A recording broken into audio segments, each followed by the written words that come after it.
Bonjour à tous, ici nous sommes sur un champ destiné à un semis direct de betteraves. Tout d'abord l'agriculteur a essayé de mettre en place un couvert qui permet ce type de semis. On peut voir qu'il y a de la moutarde d'Abyssinie, on peut voir un peu encore de facélie, on a du trèfle incarnat qui est pérenne et d'Aves un peu partout aussi. On peut voir qu'il n'y a pas que le trèfle incarnat qui a résisté à l'hiver, hein, on a aussi de la facélie et la moutarde d'Abyssinie et la facélie et la veste qui a résisté. Et alors il y avait aussi du tournesol, mais celui-là on ne le voit plus, il est quand même bien gelé. Ici notre but c'est voir un peu si la structure est quand même assez belle, mais on voit déjà aussi que, que malheureusement le couvert n'est pas des plus développés. C'est surtout dû au fait des chantiers de moisson qu'on a eu cette année qui étaient assez compliqués. Ici il a quand même décompacté pour essayer de semer son couvert le 15 septembre. Ici on en regarde un peu la structure et on va voir un peu ce que ça dit. Alors on peut voir qu'en surface, je pense que le trèfle incarnat a quand même bien travaillé, hein. Donc on a quand même plein de microporosité, de bioturbation assez flagrante, de nodosité du trèfle. Et donc on a un lit de germination qui est assez idéal pour un semis direct, hein. On peut imaginer que ici le semoir il va avoir assez facile de créer la fine terre pour implanter la semence. Et alors ce que j'ai oublié de dire, c'est que c'est vrai qu'on a quand même une gestion du couvert chimique dans cette technique là, parce qu'il faut quand même laisser la place à la betterave pour qu'elle se développe. Et alors est-ce qu'on va voir un peu l'ancien passage du décompacteur? Ouais, je pense qu'on le voit assez bien ici à 15-16 cm, je dirais. On a même des racines qui vont un peu à l'horizontale. C'est que ce n'est pas une des meilleures structures, quoi. On va dire qu'il y a quand même un petit problème à une quinzaine de centimètres. Ici on voit beaucoup moins de racines, ici là, les racines s'arrêtent là, et là ici on n'en voit pas alors qu'on en voyait bien là. Ici elles sont vraiment à l'horizontale, et elles profitent des galeries de vers de terre pour pouvoir passer. Dès qu'il y a une galerie, la racine est dedans. Mais c'est signe vraiment que le sol est plus compact aussi. Ce n'est pas non plus une hyper catastrophe, parce qu'on en voit quand même pas mal qui passent en dessous de ces 20 cm. Ouais. Donc voilà, quand même un petit point d'attention pour du TCS ou du semi direct, c'est quand même c'est pas des plus évidents encore cette année.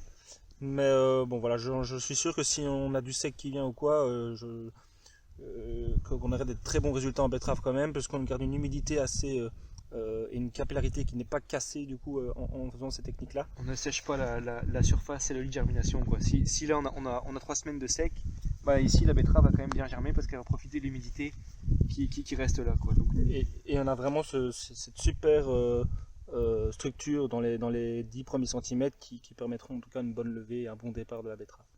Quelques points d'attention, mais ça semble quand même bien parti. Voilà, merci. Salut Guillaume, ici nous sommes occupés à semer des betteraves en semi direct et en TCS. Donc voilà, je voulais un peu que tu te présentes pour commencer. Oui, donc je suis entrepreneur agricole. On fait principalement de la gestion de ferme complète qu'on essaye de passer systématiquement en agriculture de conservation où quand les parcelles sont prêtes, carrément en semi direct. Et ici, est-ce que tu peux nous en dire un peu plus au niveau de cette parcelle, où on se situe, quel type de sol c'est et quel couvert as-tu mis?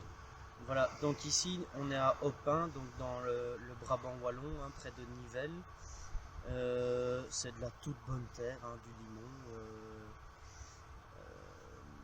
Donc ici l'historique de la parcelle c'est après escourgeon. Il y a eu un peu de lisier, puis un décompactage, vu qu'on a eu une saison humide l'année dernière. Et puis un semis d'engrais vert un peu complexe, donc multi-espèces, dans lequel on rajoute du trèfle incarnat. Pourquoi le trèfle incarnat? Parce qu'il est non gélif et donc ça permet d'avoir une interculture vivante à la sortie de l'hiver, quel que soit le type d'hiver qu'on a. Et surtout, c'est vrai qu'on avait remarqué l'année passée que les betteraves en semi-direct avaient tendance de mieux germer lorsqu'on avait de la verdure, et parce qu'on gardait un peu d'humidité résiduelle, alors que lorsqu'on avait une terre qui était plus nue entre guillemets, où le couvert était moins présent ou bien gelé, on avait une levée un peu plus difficile parce qu'on avait justement ramassé un peu de pluie, hein, juste derrière qui avait un peu. Voilà. Donc il y a ce point-là. Il y a un autre point pour moi important, c'est que on roule sur des racines vivantes, hein, donc ça veut dire que ici on va détruire le trèfle, ça va refaire de la porosité, hein, à la disparition des racines. ça va refaire de la porosité dans le sol. Et alors aussi, tant qu'il y a du verre, ça nourrit les limaces. Donc les betteraves auront le temps de germer, voire arriver peut-être même à 1-2 feuilles avant que le trèfle soit complètement détruit. Et les limaces iront plutôt sur le trèfle plutôt que d'aller sur la betterave. Ok, super. Bah, écoute, un grand merci à toi. Je pense qu'on va venir revoir par la suite comment ça évolue. Et La suite au prochain épisode. super.